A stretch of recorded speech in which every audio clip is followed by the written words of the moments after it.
Hey, we are back and we are live. I hope that's not a feedback that's permanent. All right, we're back and we're live. My first guest is owner of Training Vision. She specializes in helping folks rekindle and define their lives' dreams. Her passion lies in personal development and coaching. Her book, To Be or Not to Be, The Choice is Yours, is a well-thought-after jewel. Please welcome to the show Miss Barbara Hofmeister in the house. Welcome, Barbara. Well, thank you very much. Thanks for the warm welcome. Oh, it is a pleasure, and I guess you need a warm welcome since you're in Germany right now, and it's, almost November. It is, yeah, and it's in the middle of the night. Yep. Yeah, well, thank you so much for staying up late for us. I'll jump right in by asking, or at least saying, as I read, you were awakened to your destiny to help others by Dr. Wayne Dyer back in 1978, when a book he wrote challenged you to look at your own personal growth. First of all, is that right? And second, do you remember what book it was? Oh, sure, I remember. I still have it. It's a bit tattered now, but I still have it on my bookshelf. It was Your Erroneous Zones. I think it was one of his first books. Definitely in 1978. I think I was still in grade school. You're going to make me feel old now. Oh, no, I'm just joking. I was really in high school. No, I'm joking. No, that's okay. That's okay. I know that there are people that are younger than me out there. So what was it about that book that really reached out to you and said to you, it's time to start developing your own personal growth?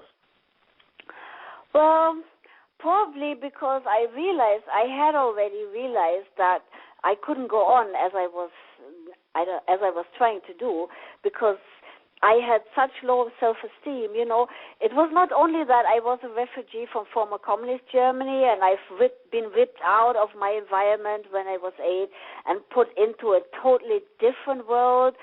And, you know, my parents worked day and night, and suddenly I wasn't taken care of anymore. I was in a big city and I didn't know what was happening to me. But I was also abused and I was raped as a young woman.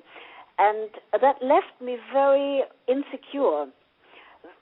You know, I had very low self-esteem when I was 16, 17, 18, 19, 20, you know, the beginning of my 20s. And I could not take a compliment, for instance. You know, when somebody said something nice to me, I would push them away and I would try to, either belittle it, but in many cases I felt actually insulted because I didn't believe that they really meant it. So I felt even insulted. And the same happened when my friend gave me this book by Dr. Dyer, because if you ever get a chance to see one of those old copies, when you turn it around on the back flap, as we all do, you know, we look on the back of the book because it normally has a summary. And there it has, in big red letters, it has a title that says, What's Wrong with You?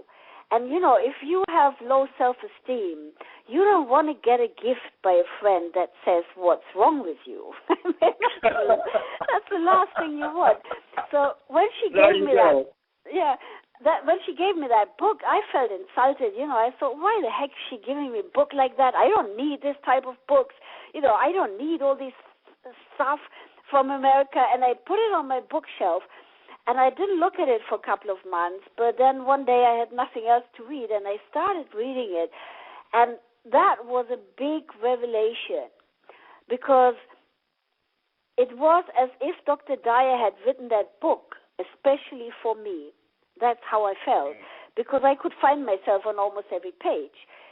And it was then that I realized that I am not alone. You know, I'm not the only person with these type of problems, because he hadn't written the book for me in particular, so obviously there are other people out there.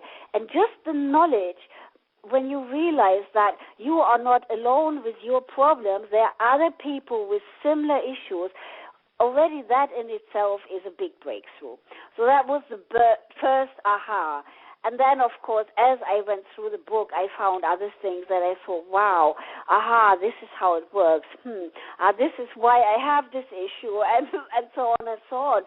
And, of course, as I had these revelations during, the time that I used the book, and I used the book quite a lot because I carried it around with me for several years, and I thought, okay, now that I know this, I know that I can do something about my circumstances. I know I can do something about who I am right now.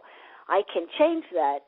And so I started working on it, and this is how I started my own journey of personal growth. And, I haven't stopped since. This is now nearly 34 years ago, and I'm still on the journey. And I can tell you it's quite an exciting one.